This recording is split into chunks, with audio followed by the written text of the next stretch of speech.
And we are now joined by Mari Nanyanzi, who is a Senior Program Officer at Twaweza East Africa. She joins us live via Zoom from Kampala.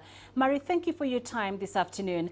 The cost of testing and treatment for COVID-19 is too steep for many people in the continent. The debate now is whether these high charges are justified. What's your take? Thank you, Penina, and thank you for having me here. Good afternoon from Kampala. So what we see from the testimonies of the citizens in Uganda is that the cost is really high. But again, when you look at the over-liberalized market, naturally the prices will go up. So in Uganda, for a public good like health, we really have a lot of private facilities, and that means that we will be at their mercy. So there is indeed a need for government to come in and control that. But even in the meetings that have been held with, between government officials and private health care facilities, what we see is that they have some challenges that they experience with the high cost of getting some materials in, high cost of electricity. So in a way, they feel justified. But again, for the citizen, the pocket cannot really support the rates that they are charging at the moment. And so yet, we need more government action. Right, and there are some countries, Mari, mostly in Europe, where everything is free. Can Africa afford to go this route, at least for the period of the pandemic?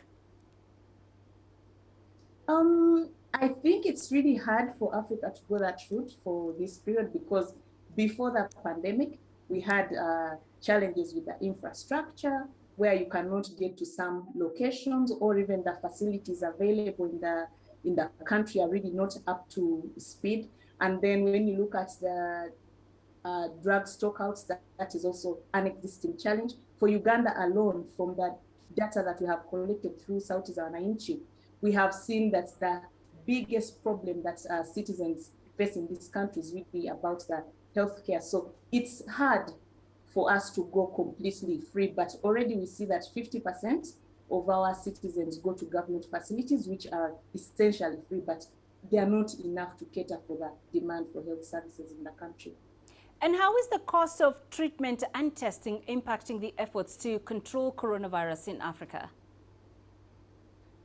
Well, I think it's really impacting, especially on the testing, because if at all you go and do the testing and you find that you're positive, very likely you're going to turn to natural remedies because you're afraid of the high cost. Then secondly, because you don't have the money to go and do that test, because the test is about $25. So if you don't have that $25, then you'd rather live with the suspicion that I have COVID probably, then you treat those symptoms. And so in the end, it will affect the numbers that we probably record, because until you have testing facilities that are free for everyone, then you really can't, you work with what you have. And I think that helps, is a challenge in monitoring the cases.